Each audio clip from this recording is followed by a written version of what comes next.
News বৃত্তান্তে আপনাদের স্বাগত। দেশ থেকে রাজ্য, শহর থেকে গ্রাম, গুরুত্বপূর্ণ খবর নিয়ে আপনাদের সঙ্গে আমি দেবলীনা। আজকের বিশেষ বিশেষ খবরগুলি এক নজরে।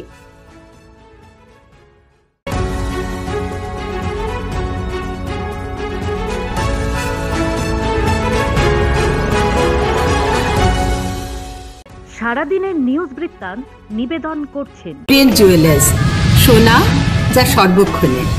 Agnishwar jewellers, NS road, Raiganj. Shri Dhaka jewellers, Gitanjali cinema হলের বিপরীতে। আসছে ভোট, বাড়ছে উত্তাপ, প্রকৃতির সঙ্গে পাল্লা দিয়ে রাজনৈতিক যুদ্ধের গরম অনুভব করছে সাধারণ মানুষ। সেই রাজনৈতিক যুদ্ধ কখনো বা ব্যক্তিগত আক্রমণ থেকে মশকরা পর্যন্ত ছুঁয়ে যাচ্ছে। যেমনটা এবার দেখা গেল ইসলামপুরের বর্ষিয়ান বিধায়ক আব্দুল করিম চৌধুরী এবং রায়গঞ্জ লোকসভা আসনের বাম কংগ্রেস জোট প্রার্থী আলী ইমরান রমজ ওরফে ভিক্টরের মধ্যে। ভিক্টরকে বাচ্চা এবং নাক টিপলে দুধ বেরোবে বলে কটাক্ষ করেন ইসলামপুরের তৃণমূল বিধায়ক আব্দুল করিম চৌধুরী। যদিও এই মশকরার উত্তর সহজ স্বাভাবিক ছন্দেই দিলেন জোট প্রার্থী ভিক্টর। সাংবাদিকদের মুখোমুখি হয়ে ইসলামপুরের বিধায়ক আব্দুল করিম চৌধুরীর বক্তব্যের পাল্টা উত্তরে ভিক্টর বলেন উনি বর্ষিয়ান এমএলএ। ওনাকে এবং যারা এই কথা বলে রসিকতা করছে তাদের বলতে চাই, আজ কা বাচ্চা হি কাল কা বাপ বানতা হ্যায়। বাম কংগ্রেস জোট প্রার্থী আলী ইমরান রমজ ওরফে ভিক্টরের সমর্থনে বিশাল সমাবেশ হলো হেমতাবাদ বিধানসভা এলাকার মহারাজা মোড়ে। রায়গঞ্জ লোকসভা কেন্দ্রের নির্বাচনী লড়াইয়ে নেমে পড়েছে প্রত্যেকটি রাজনৈতিক দল, বিশেষত তৃণমূল, বিজেপি এবং কংগ্রেস প্রার্থীরা ইতিমধ্যেই জোর কদমে প্রচারে নেমে পড়েছেন। সমাবেশে ভিক্টর জানালেন রায়গঞ্জ কেন্দ্রে বিজেপি প্রার্থীর বিরুদ্ধে মূলত লড়াই হচ্ছে। এ প্রসঙ্গে তিনি বলেন, কাল যে ছিল বিজেপি আজ সে তৃণমূল, কাল যে ছিল তৃণমূল আজ সে বিজেপি। তৃণমূল প্রার্থীকে গুরুত্ব দিতে নারাজ, বিজেপির বিরুদ্ধে লড়াই। দুই ব্যবসায়ীর বিরুদ্ধে নীতির লড়াইয়ে মানুষ ঠিক করবে তাদের পছন্দের প্রার্থীকে। দেশে বিজেপি সরকারের পতন এখন শুধু সময়ের অপেক্ষা। লোকসভা নির্বাচনের প্রাক্কালে কেন্দ্র সরকারের জনবিরোধী নীতি ও রাজ্য সরকারের জনমুখী প্রকল্পগুলি সাধারণ মানুষের কাছে তুলে ধরতে হ্যান্ডবিল ছাপল পশ্চিমবঙ্গ তৃণমূল প্রাথমিক শিক্ষক সমিতি উত্তর দিনাজপুর জেলা শাখা। রবিবার জেলা তৃণমূল কংগ্রেস কার্যালয়ে সংগঠনের পক্ষ থেকে এই হ্যান্ডবিল তুলে দেওয়া হয় শিক্ষক শিক্ষিকাদের হাতে। রায়গঞ্জ, বালুরঘাট ও দার্জিলিং লোকসভা কেন্দ্রের তৃণমূল প্রার্থীদের জয়ী করার আবেদন জানিয়ে এই হ্যান্ডবিল করা হয়। প্রসঙ্গত, বালুরঘাট লোকসভা কেন্দ্রের ইটাহার এবং দার্জিলিং লোকসভা কেন্দ্রের চোপড়া উত্তর দিনাজপুর জেলার অন্তর্গত হওয়ায় সংগঠনের পক্ষ থেকে এই দুই কেন্দ্রের প্রার্থীদের হয়েও প্রচার করা হয়। পরবর্তীতে প্রতিটি ব্লকে ব্লকে শিক্ষক শিক্ষিকারা প্রতিটি বাড়ি বাড়ি গিয়ে এই হ্যান্ডবিল দেবেন বলেও জানান তারা। লোকসভা নির্বাচনকে পাখির চোখ করে জেলা ভিত্তিক তৃণমূল ছাত্র পরিষদের সাংগঠনিক সভা অনুষ্ঠিত হলো রবিবার। এদিন রায়গঞ্জ বিধান মঞ্চে অনুষ্ঠিত ছাত্রদের এই রাজনৈতিক সভায় প্রধান বক্তা হিসেবে উপস্থিত ছিলেন তৃণমূল ছাত্র পরিষদের রাজ্য সভাপতি তৃণাঙ্কুর ভট্টাচার্য। এছাড়াও ছিলেন তৃণমূল জেলা সভাপতি কানাইয়ালাল আগরওয়াল, লোকসভার তৃণমূল প্রার্থী কৃষ্ণ কল্যাণী, পৌর প্রশাসক সন্দীপ বিশ্বাস, উপপৌর প্রশাসক অরিন্দম সরকার, জেলা তৃণমূল ছাত্র পরিষদ সভাপতি রন্তু দাস সহ অন্যান্য নেতৃবৃন্দ। এদিন রাজ্য সভাপতি তৃণাঙ্কুর ভট্টাচার্য ছাত্র শক্তিকে আগামী লোকসভা নির্বাচনে সক্রিয় অংশগ্রহণের বিষয়ে একাধিক পরামর্শ দেন। পারিবারিক গন্ডগোলের জেরে ভাইয়ের হাতে খুন হতে হলো দাদা বৌদিকে। শনিবার রাতে এই ঘটনার জেরে ব্যাপক চাঞ্চল্য ছড়িয়ে পড়ে করণদিঘি থানার ক্ষেত্রাবাড়ি এলাকায়। মৃতরা হলেন দীনবন্ধু পোদ্দার ও কাজলি পোদ্দার। স্থানীয় সূত্রে জানা গেছে, শনিবার রাতে দীনবন্ধু পোদ্দারের সাথে বচসায় জড়িয়ে পড়েন জগবন্ধু পোদ্দার। এরপরই হঠাৎ জগবন্ধু শাবল নিয়ে আঘাত করে দীনবন্ধুর মাথায়। সে সময় কাজলি পোদ্দার দীনবন্ধু পোদ্দারকে বাঁচাতে গেলে তাকেও আঘাত করা হয় শাবল দিয়ে। ঘটনাস্থলে মৃত্যু হয় দীনবন্ধু পোদ্দারের। জখম অবস্থায় মৃত ব্যক্তির স্ত্রী কাজলি পোদ্দারকে শিলিগুড়ি হাসপাতালে নিয়ে যাওয়ার পথে মৃত্যু হয় তার। অভিযুক্ত ভাই জগবন্ধু পোদ্দারকে গ্রেপ্তার করেছে করণদিঘি থানার পুলিশ।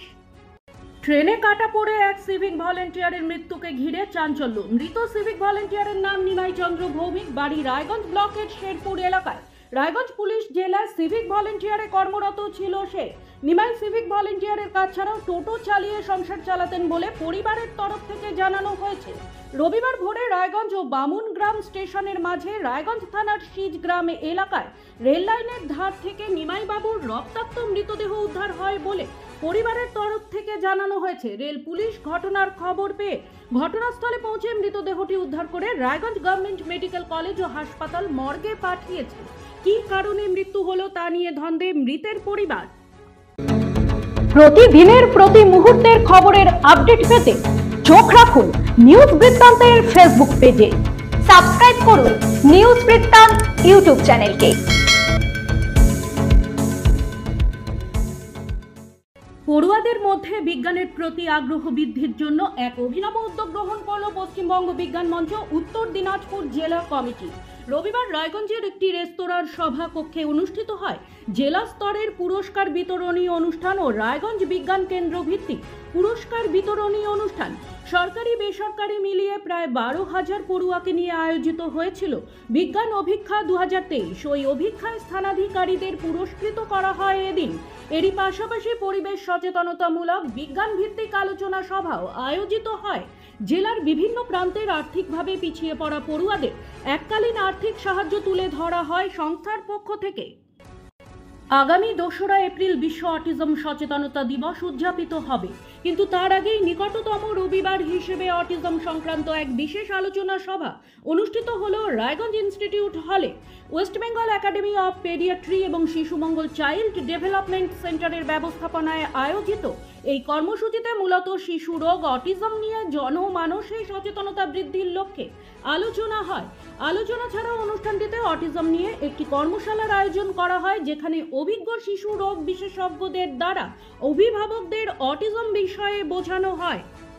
মাত্র কয়েক মিনিটের ঝড় আর তাতেই লণ্ডভণ্ড ময়নাগুড়ি ব্লকের পুটিমারি এলাকা। এখনো পর্যন্ত জলপাইগুড়ি জেলায় ঝড়ের দাপটে মৃত 2 ও আহত 50 জনের অধিক।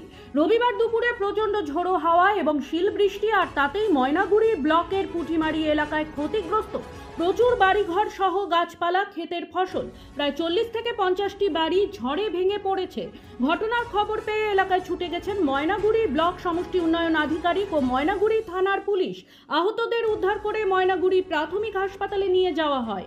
ময়নাগুড়ি ব্লকের বেশ কিছু স্বেচ্ছাসেবী সংগঠনের সদস্যরাও হাত লাগিয়েছেন উদ্ধার কার্যে।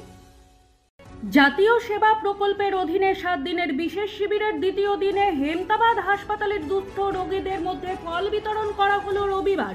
পাশাপাশি এদিন হেমতাবাদ থানা চত্বরে স্বচ্ছ অভিযান করা হয়। আগামী 5ই এপ্রিল পর্যন্ত চলবে জাতীয় সেবা প্রকল্পের বিভিন্ন কর্মসূচি। এদিনের এই কর্মসূচিতে উপস্থিত ছিলেন প্রকল্প আধিকারিক আনসারুল রহমান সহ বিদ্যালয়ের ছাত্রছাত্রীরা। জেলা পরিষদের কর্মাধ্যক্ষ সেলিমা খাতুনের উদ্যোগে এবং হেমতাবাদ ব্লক তৃণমূল কংগ্রেসের সহযোগিতায় ইফতার পার্টি অনুষ্ঠিত হলো হেমতাবাদ ব্লকের থানা ময়দানে। রবিবার বিকেলে মুসলিম ধর্মাবলম্বীদের পাশাপাশি তৃণমূল কংগ্রেসের কর্মী সমর্থকদের নিয়ে আয়োজিত হয় এই ইফতার পার্টি। জেলা পরিষদের কর্মাধ্যক্ষ সেলিমা খাতুন ছাড়াও হেমতাবাদ পঞ্চায়েত সমিতির সভাপতি শম্ভু রায়, তৃণমূলের হেমতাবাদ ব্লক সভাপতি আশরাফুল আলী, তৃণমূলের ব্লক সহ সভাপতি মজিবুর রহমান দুলাল সহ অন্যান্যরা উপস্থিত ছিলেন এদিনের কর্মসূচিতে। সারাদিনের নিউজ বৃত্তান্ত আজ এই পর্যন্তই। দেখতে থাকুন, সঙ্গে থাকুন, চোখ রাখুন নিউজ বৃত্তান্তে। নিউজ বৃত্তান্ত, হলুদ নয়, স্বচ্ছ।